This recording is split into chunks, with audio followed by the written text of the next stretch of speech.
हर हर महादेव दोस्तों, आप सभी का मेरे इस YouTube चैनल में हार्दिक स्वागत है। दोस्तों, महाशिवरात्रि का पर्व बस आने ही वाला है, बस कुछ ही दिन बचे हैं। ऐसे में आपने तैयारियां शुरू कर दी होंगी और भगवान भोलेनाथ की पूजा अर्चना करना बेहद ही शुभ माना जाता है और महाशिवरात्रि को शिव की महान रात्रि के रूप में भी जाना जाता है। इस दिन भगवान शिव और माँ पार्वती जी का विवाह हुआ था और आज के दिन ही भगवान शिव प्रकट हुए थे, तो जिसकी वजह से इस महाशिवरात्रि का सबसे ज्यादा महत्व माना जाता है। भगवान तो भोलेनाथ तो भोले हैं, मात्र एक लोटा जल से ही प्रसन्न हो जाते हैं।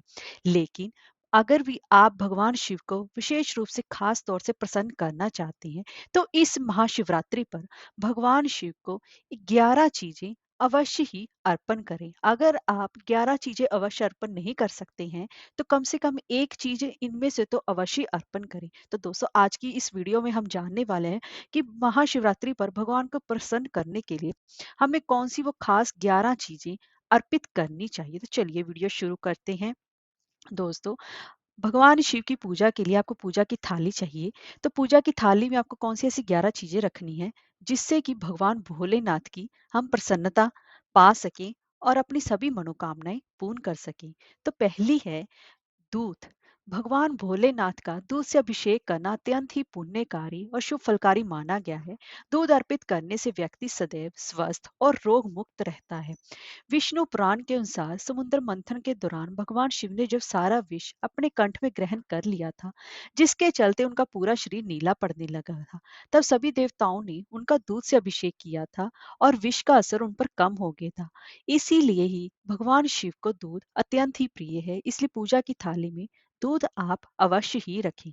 लेकिन एक बात का विशेष रूप से ध्यान रखें कि भगवान शिव को भोलेनाथ को दूध अर्पित करते समय उस दूध आपको तांबे के बर्तन में नहीं रखना है, उसमें ये जहर बन जाएगा। इसके लिए आप चाहे तो स्टील का बर्तन यूज कर सकते हैं या फिर आप पीतल का बर्तन यूज कर सकते हैं। इस बात का विशेष रूप से आप ध्यान रखें। दूसरा है जल। जल तो भगवान शिव को सबसे ज्यादा प्रिय है। आप भगवान शिव पर पतली धार से जल चढ़ाते हुए ओम नमः शिवाय का जाप करते हुए भगवान शिव पर जल अर्पित करेंगे। ऐसा करने से आपका चित्त शांत होगा और आपके अंदर करुणा भी आएगी।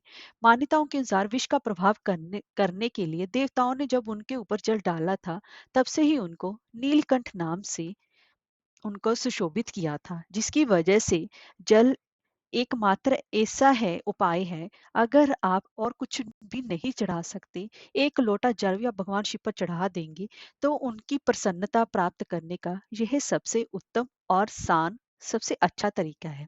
और तीसरा है दही।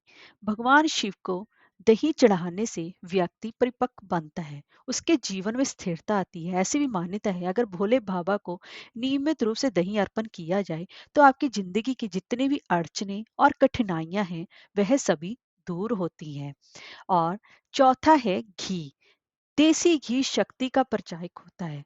अगर आप शिवलिंग पर घी चढ़ाते हैं, तो ऐसे करने से व्यक्ति बलवान बनता है, खासकर विशेषकर महिलाओं के लिए। क्यों? क्योंकि अगर आपको संतान प्राप्ति में रुकावट आ रही है, आप कंसीव नहीं कर पा रही हैं, तो संतान प्राप्ति के लिए भगवान शिव को देसी घी चढ़ाना चाहिए। ऐसा करने से आपके मार्ग में जितनी भी रुकावटें आ रही हैं संतान प्राप्ति के लिए, वह सभी दूर होती हैं और घर में बच्चे की किलकारी गूंजती है। इसीलिए यह उपाय सबसे ज्यादा कारगर है। तो इसलिए संतान प्राप्ति के लिए भगवान शिव को आज के दिन विशेष रूप से महाशिवरात्रि के दिन घी अवश्य ही चढ़ाएं। और पांचवा है शहद। शहद का अर्थ होता है मीठा। ऐसा माना जाता है कि भोले बाबा कभी भी किसी की तरफ द्वेष भाव नहीं करते हैं, वह सभी अपने भक्तों को समान रूप से मानते हैं। तो भगवान शिव जी को शहद चढ़ाने से वाणी में मधुरता आती है और दिल में परोपकार की भावना जागती है।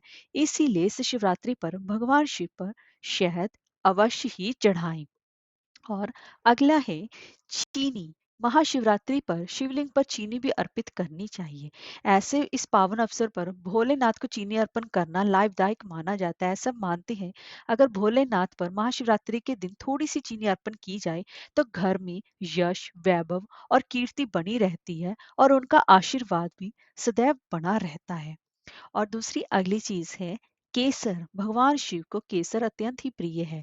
अगर आप लाल केसर से भगवान शिव का तिलक करते हैं, तो ऐसा करने से जीवन में सौम्यता भी आती है और अगर आपकी कुंडली में मांगलिक दोष भी है, तो वह भी दूर होता है। ऐसा कहते हैं कि अगर महाशिवरात्रि पर आप अपने जो भी अपने डॉक्यूमेंट्स आप यूज़ करते हैं बिज़नेस के लिए, उन पर आप केसर से तिलक करते हैं, तो आपके कभी भी व्यापार में कभी मंदा नहीं पड़ता। आपकी सभी मार्ग में आने वाली अड़चनें भी दूर होती हैं और आपका बिजनेस भी बढ़ता ही चला जाता है।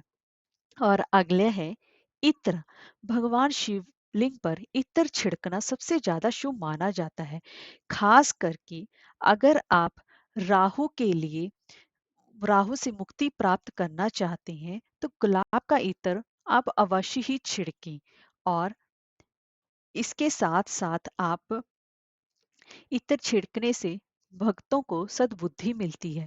इत्र के छिड़काव से हमारे मन की भी शुद्धि होती है और तामसी प्रवृत्तियों से भी मुक्त होता है। तो भोले बाबा पर इत्र छिड़कने से हमेशा ही इंसान सत्य की राह पर चलता है। इसीलिए इस शिवरात्रि पर भोलेनाथ पर इत्र आप अवश्य ही जरूर छिड़कें। और इसी के साथ साथ भगवान शिव का एक प्रिय है चंदन। महाकाल को चंदन लगाने से एक इंसान को आकर्षक रूप मिलता है और उसके जीवन में मान सम्मान की प्राप्ति होती है। इसीलिए भगवान शिव पर चंदन का लेप आप अवश्य ही करें। तो ऐसा करने से आपको समाज में ख्याति मिलती है। और अगला है भांग। भगवान शिव का सबसे प्रिय है भांग और शिव और भांग का तो बहुत ही ज्यादा गहरा रिश्ता है। ऐसा कहा जाता है कि समुद्र मंथन के समय विष के प्रभाव को कम करने के लिए भांग का ही प्रयोग किया गया था। इसीलिए भांग को एक दिव्य औषधि के रूप में भी देखा गया है, जो कि स्किन रिलेटेड चमड़ी के रोगों के इलाज के लिए भी संभव मानी जाती है। इसीलिए भांग का सबसे ज्यादा विशेष महत्व माना जाता है। और 11वीं और आखिरी चीज है भस्म। भगवान शिव को भस्म अत्यंत ही प्रिय है और चूंकि भगवान शिव वैरागी हैं, इसलिए उन पर भस्म चढ़ाना भी बहुत ज्यादा अच्छा माना जाता है। शिव का श्रृंगार भस्म से ही किया जाता है, जिससे कि भोलेनाथ अत्यंत ही प्रसन्न होते हैं। इससे भक्त का मन संसारिक मोह माया से मुक्त होता है। भगवान शिव को भस्म सुबह स्नान के बाद चढ़ानी चाहिए और इसे सुबह भोर के समय यानी कि 4 से 5 बजे के बीच चढ़ाई जाए तो अत्यंत ही शुभ होता है। लेकिन एक बात का विशेष रूप से ध्यान रखें कि स्त्रियां भस्म ना चढ़ाएं, इसे अशुभ माना जाता है। आप पुरुष चढ़ा सकते हैं, स्त्रियां शिवलिंग पर भस्म ना चढ़ाएं, ये ज्यादा अच्छा माना जाता है। तो दोस्तों, ये थी कुछ ऐसी खास 11 चीजें। अगर आप इनमें से कोई भी एक भी भगवान शिव पर अर्पित करते हैं, तो आप भगवान की प्रसन्नता के पात्र बनते हैं।